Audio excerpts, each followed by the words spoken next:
Hello, and welcome to our talk on modeling radar and wireless coexistence. Before we dive in, let me introduce myself. My name is Kirsten McCain, and I am an aerospace and defense industry manager at MathWorks in Washington, D.C. I've been with MathWorks for a little over a year now. Prior to MathWorks, I spent 12 years leading development and management of radar software applications for Northrop Grumman. I'd also like to take a moment to ask that if you share about the expo on social media, to please use the hashtag MATLAB Expo as shown here. Also, connect with me and get updates on topics like this by following me on LinkedIn. Now, in the United States, 5G services launched in 46 markets on January 19, 2022, using frequencies in a radio spectrum called the C-band. These frequencies can be close to those used by radio altimeters, which is an important piece of safety equipment in aircraft.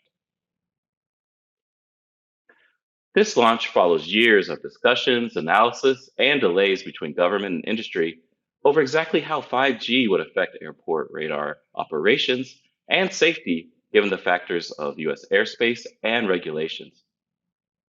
The reason I share this example is because overlap and congestion of applications in the RF spectrum is increasing, and having the ability to understand the complexity and effects of this problem space will be critical to the successful operation and safety of these applications as we move forward.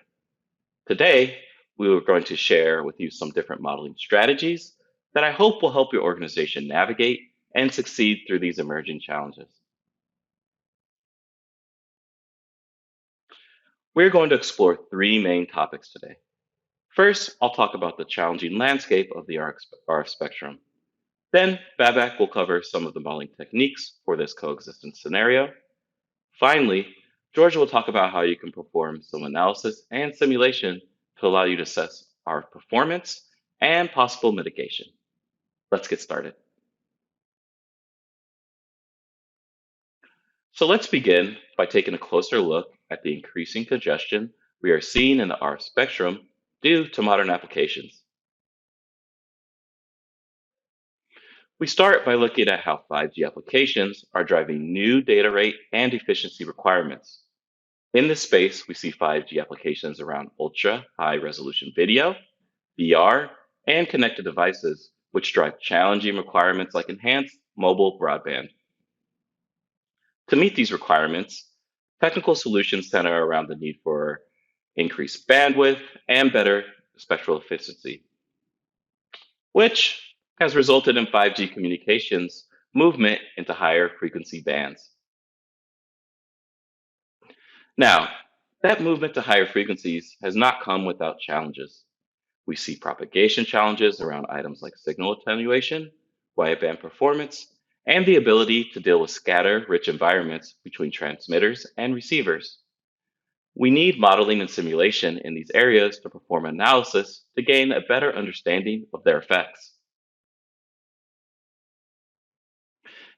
And these communication systems at higher operating frequencies are expanding to also overlap with radar bands that are performing a multitude of operations that are critical to our safety in everyday life. These include capabilities around surveillance, tracking, and providing other critical information our systems use to navigate and make decisions within their environment. And this creates a real challenge in terms of interference, just like the interference between the 5G base station and radar altimeter that I mentioned earlier. The good news is that to address these challenges, we can use signal level and power level analysis to help with the planning for either understanding the interference effects or by coming up with mitigation techniques to avoid the side effects of the interference. And that is what my colleagues will discuss today. So I will now bring in my colleague, Babak, to discuss the scenario modeling you can perform for the radar and wireless coexistence use case I just described. Thank you, Kirsten. And hello, everyone. My name is Babak Memarzadeh. I'm the product manager for Radar Toolbox at MathWorks. My background is in electromagnetics. I have a PhD from Northeastern University, and before joining MathWorks, I worked for a ground-penetrating radar company for about 7 years, where I gained a lot of experience working with radars. Today, I'd like to talk about scenario modeling for the coexistence of radar and wireless systems and show you a workflow that you can use to not only understand the challenges that this coexistence brings with itself, but also evaluate and assess the mitigation techniques that you might have in mind. Okay, let's get started. A typical radar scenario modeling workflow starts with modeling the targets and platforms. Here, our platform is the radar altimeter and our target is the surface of the ground. In the radar scenario, we can model land and sea surfaces. By importing a digital train elevation data or a DTED file, we can model the land elevation height map, and then we can assign a radar reflectivity model to that surface to generate radar returns. The next step is to model the trajectory, either by defining waypoints or using kinematic properties to model the trajectory. Here, we are modeling a landing trajectory of a flight at O'Hare International Airport. The next step is to model the sensors and ultimately simulate the scenario. To model the radar altimeter sensor, we can get the specifications from a recommendation by ITU on operational characteristics of radar altimeters. By having a center frequency, PRF, and chirp bandwidth, we can model the FMCW waveform for the radar. By knowing the transmitter power, we can model the radar transmitter. And the antenna gain and antenna beam width will help us to model an antenna for both radiating and collecting elements of the radar altimeter. And then we model the radar receiver with its noise figure with a linear model. Ultimately, we encapsulate all these models into one system object, radar transceiver, which will allow us to generate IQ signal with a very simple syntax of code. I'll show you in a second. Okay, now we have everything to simulate the scenario and generate IQ signal.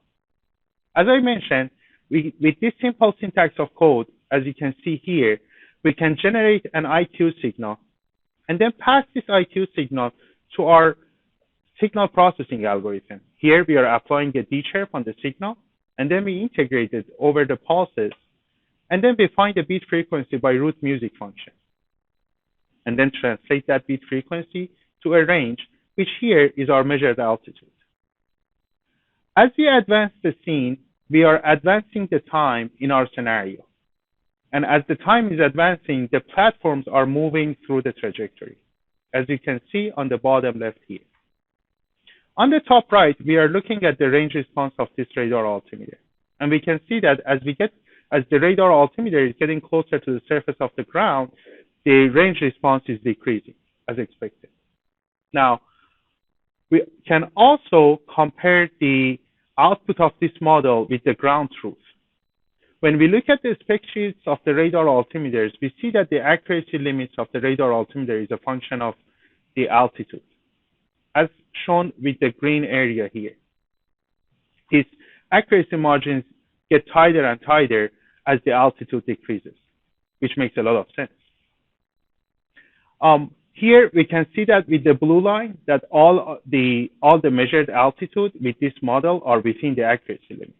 So we can be assured that our model is functional. The next step is to bring in the interference into this scenario and model the coexistence of the two systems. When we look at the Google map, we notice that there are 5 different locations for base stations close to this flight path that we are modeling. To model the base stations close to the flight path, we need to model their waveform, their antenna array, and also a propagation channel.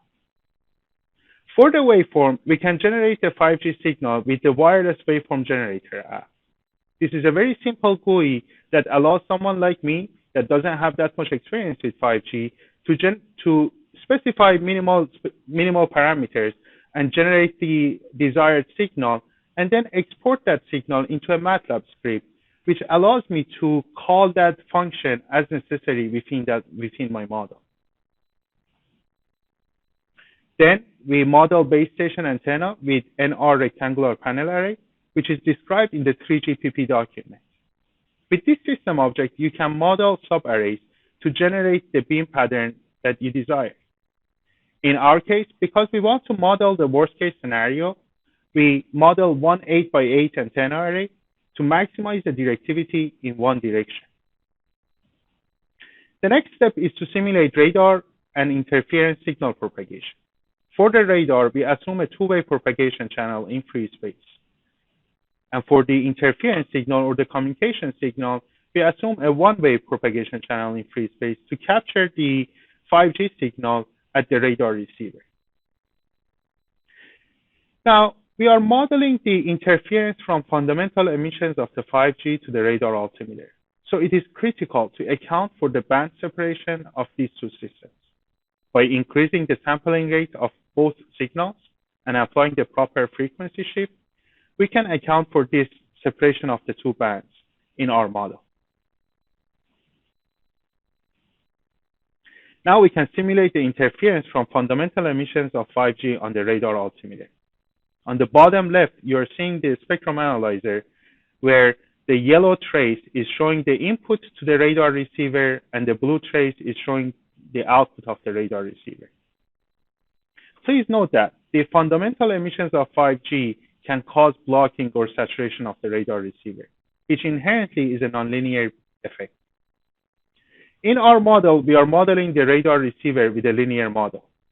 So what we can do here is to measure the received power at the radar receiver input and compare that with the threshold that is specified in the specification as the saturation point of the radar receiver.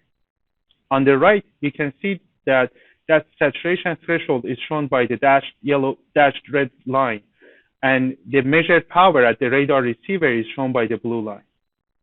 We can see that as the radar is moving along the trajectory, there are measurement points that the input power to the radar receiver is above the threshold of the saturation of the receiver. Okay, I would like to pause here and get your feedback through a poll. The question is, which of the following techniques would you evaluate and would you consider as a mitigation technique against this interference? Please use this poll to share your thoughts with us.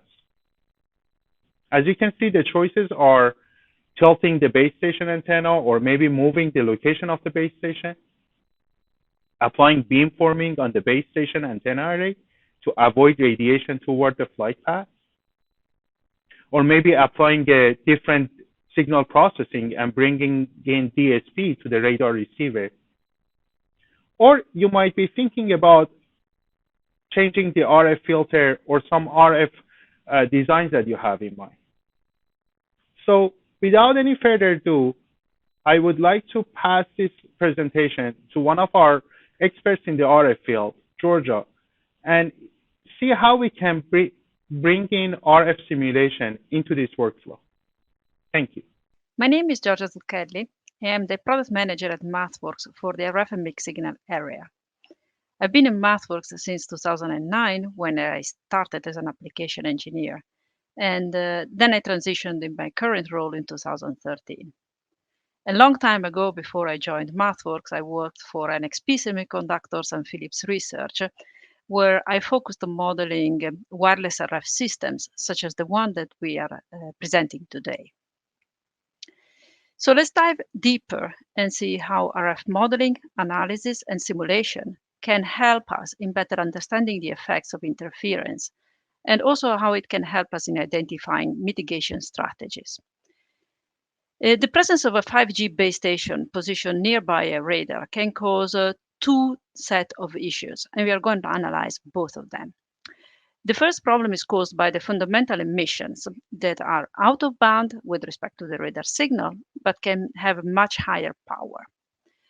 The second problem is caused by spurious emissions that can fall in the same bandwidth of the radar signal, but can have much lower power. We start by modeling the possible effects caused by the 5G fundamental emissions.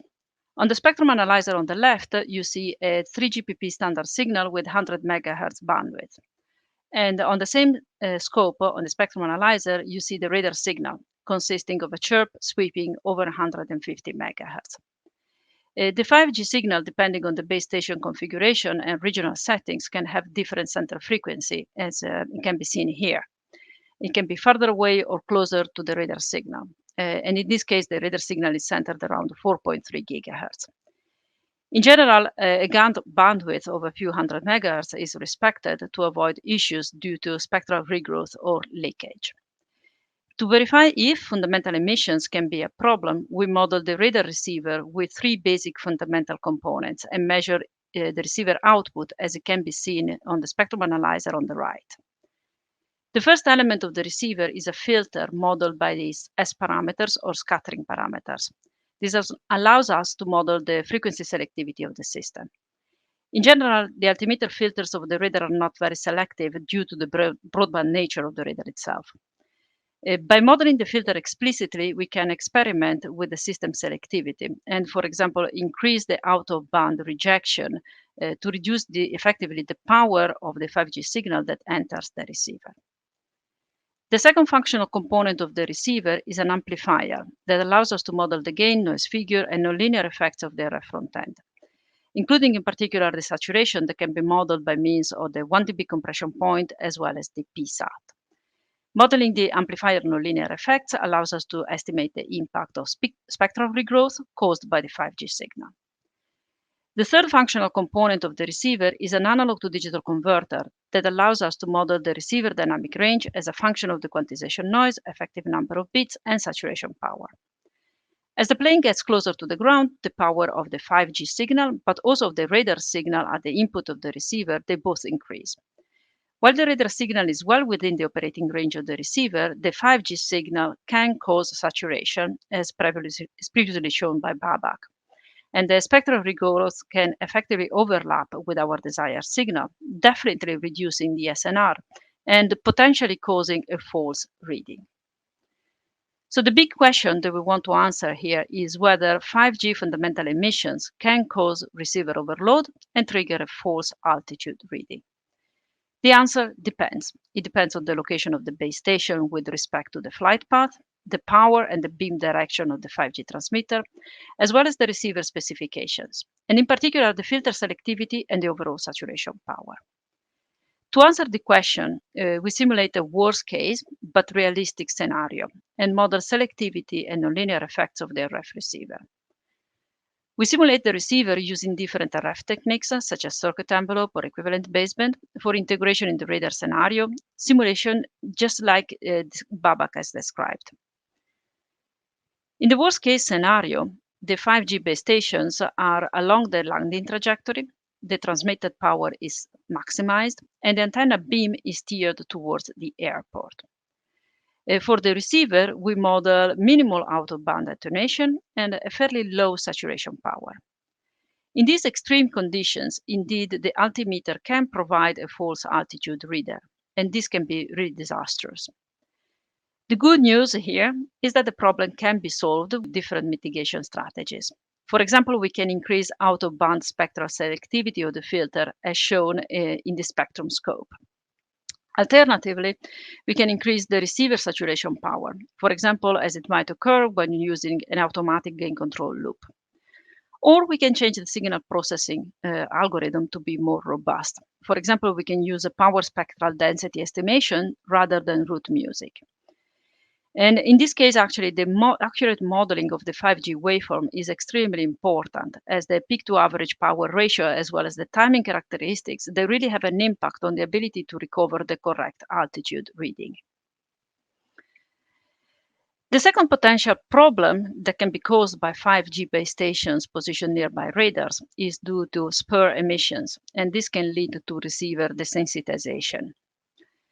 The overall outcome of spur emissions is that the receiver noise floor is increased by the spurs, and a degraded SNR can lead to a less precise altitude reading. On the spectrum analyzer on the right, we see the received signal as the plane gets closer to the ground. The waveform in yellow includes the 5G spurs, and the line in blue includes the received signal without spurs. Spur emissions are modeled as in-band white noise, as seen on the blue spectrum trace on the spectrum analyzer on the left. Because they are in-band, the receiver filter has no impact on rejecting the spurs. while the amplifier and the ADC are the components that define the receiver dynamic range, noise floor, and SNR. So when we're analyzing this problem, it is particularly important that these components and the noise figure and quantization noise are properly modeled.